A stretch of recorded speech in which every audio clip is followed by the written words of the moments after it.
শীতের মৌসুম আসলেই আমাদের দেশের বিভিন্ন জায়গায় দেখি আমরা ব্যাডমিন্টন খেলার একটা প্রতিযোগিতা বা একটা মহড়া শুরু হয়ে যায়।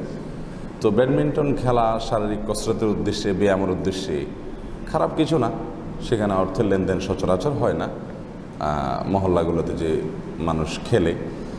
মুশকিল হলো এই ব্যাডমিন্টন খেলতে গিয়ে যে লাইটের দরকার হয় রাতে, সে লাইট বা সে কারেন্ট বিদ্যুৎ সাধারণত নেওয়া হয় কোথেকে? বিদ্যুতের মেইন লাইন থেকে সরাসরি তার দিয়ে টেনে নেওয়া হয় এবং মনে করা হয় আমরা 1-2 মাস 3 মাসই তো খেলবো, 1-2 ঘন্টায় তো 2-4টা লাইট জ্বালাবো, তো এটাতে অসুবিধার কি আছে। তো এখন যুবকরা বা যে কোনো বয়সের লোকেরা এরকম মেইন লাইন থেকে যদি বিদ্যুৎ টেনে নিয়ে ব্যাডমিন্টন খেলেন, এটা জায়েজ আছে কি না, এটা একজনে জানতে চেয়েছেন। এর প্রশ্নের উত্তরে বলবো যে এটা শুধু নাজায়েজ আর হারামই না, এটা এত জঘন্য হারাম যে এটার জন্য কিয়ামতের ময়দানে অনেক ভয়াবহ পরিস্থিতির মুখোমুখি হতে হবে। কারণ বিদ্যুৎ এটা জাতীয় সম্পদ, জাতীয় সম্পদ চুরি করা, অবশ্যই এটা চুরি না, এটা তো ডাকাতি। তো চুরি করা হোক আর ডাকাতি করা হোক, ব্যক্তির সম্পদ চুরি করলে একজন ব্যক্তির কাছে আপনার দায় থাকলো, দেনা থাকলো, কিয়ামতের দিন আপনি একজন ব্যক্তির সঙ্গে আপনার দেনাপানা চুকায় নিলে আপনি মুক্ত হয়ে গেলেন। কিন্তু জাতীয় সম্পদ যদি আপনি চুরি করেন, তাহলে এটার জন্য গোটা জাতির কাছে আপনার দায় থাকলো কি থাকলো না, কত ভয়াবহ বিষয়।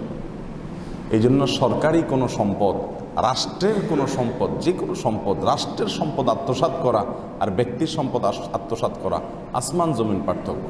কারণ ব্যক্তির সম্পদ আত্মসাৎ করলেন, কোনো কালে ব্যক্তির মনে চাইল মাফ করে দিল যে আমার কাছ থেকে যে যা পাবে আমি সবাইকে মাফ করে দিলাম, এটা হতে পারে। কিন্তু জাতির সম্পদ, রাষ্ট্রের সম্পদ যদি কেউ আত্মসাৎ করে, অন্যায়ভাবে ভক্ষণ করে, অন্যায়ভাবে ব্যবহার করে, চুরি করে, তাহলে সেক্ষেত্রে গোটা জাতি একযোগে মাফ করবে, এটা সম্ভব কোনোদিন? কোনোদিনই হবে না। তাহলে গোটা জাতির দায় থাকবে। কিয়ামতের ময়দানে কত লক্ষ কোটি মানুষ আপনার বিরুদ্ধে বিবাদী হয়ে আল্লাহর কাছে বাদী হয়ে দাঁড়াবে, আল্লাহর কাছে আপনি আসামি হয়ে দাঁড়াবেন। অতএব ব্যাডমিন্টন খেলেন ভালো কথা, আশেপাশে কোনো বাসা বাড়ি থেকে কানেকশন নেন, তাদের সাথে কথা বলেন, প্রয়োজনে কিছু পেমেন্ট করেন, অথবা ফ্রি যদি পেয়ে যান ভালো কথা, কাউকে হাতে পায়ে ধরে আঙ্কেল, চাচা, ভাই বলে তার কাছ থেকে কানেকশনটা নিন। কিন্তু মেইন লাইন থেকে কানেকশন নিয়ে ব্যাডমিন্টন খেলে নিজের আখেরাত ধ্বংস করতে যাবেন না। এদিকে আপনার বডি বিল্ডিং হবে, ওদিকে আপনার বডি জাহান্নামের জ্বালানি হওয়ার ব্যবস্থাও তৈরি হবে। আল্লাহ তাআলা আমাদের সকলকে সব বিষয়ে আল্লাহর ভয় লালন করার তৌফিক দান করুন।